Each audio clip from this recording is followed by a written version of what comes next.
number. Tumawag siya, tapos tinalakan niya. Sabi niya, "Wag ka magsalita, tatalakan muna kita."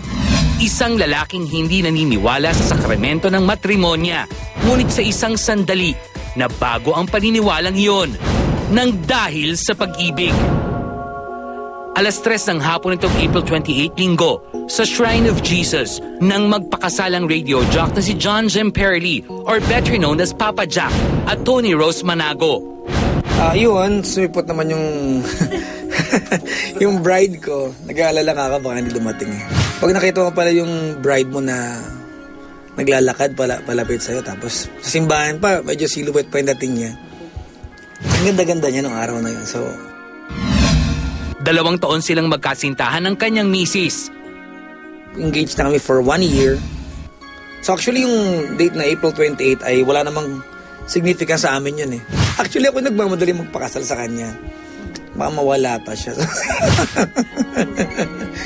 Well, kababayan ko siya. But we found each other sa Manila na. Pero magkalapit mga 3 towns away lang kami sa probinsya. So halos parehas lang kami na kinakain na gulay. Saluyot din ang hilig namin parehas, Pangasinan. How does it feel to be a married man now? Happy ako kasi yung aking napangasawa ay sobrang supportive sa akin. She loves me not as Papa Jack, as John, yung totoo ako. And she loves my daughter kasi may daughter ako eh. Lumalabas silang magkasama kasi malaki na rin doon. Ano dyan yung bakalat-kalat yung daughter ko dyan. So yun, magkasundo sila. Mga itinuturing niyang tatay at nanay ang kinuhang mga ninong at ninang ni Papa Jack. Si Mama Ali, grabe. Tinapos niya yung buong wedding. I think she cut short yung travel niya abroad. She went home. Mamahal na mahal ko si Mama Ali. Tsaka kay Miss Ay was there. Kabilang din sana sa mga ninang ay ang Star Talk host na si Manay Lolit Solis. Ngunit sa kung anong dahilan ay hindi ito muling naabisuhan tungkol sa mga detalye ng kasal. Sa pahayagang abante nitong May 1, nailathala ang pagkainis ng TV host manager sa groom. Kanina umaga nabasa ko yung dyaryo. Matawa na lang ako, sabi ko, kilala ko si Nanay Lolit.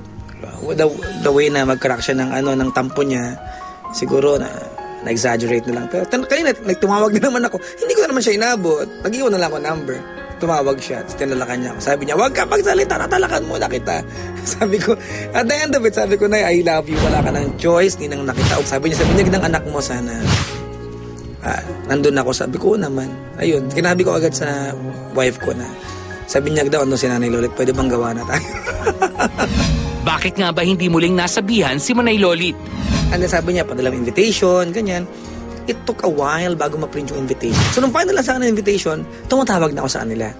Hindi ko na siya contact, out of town, walang sumasagot sa phone. Kasi landline eh. Hindi ako nanghingi ng cellphone eh.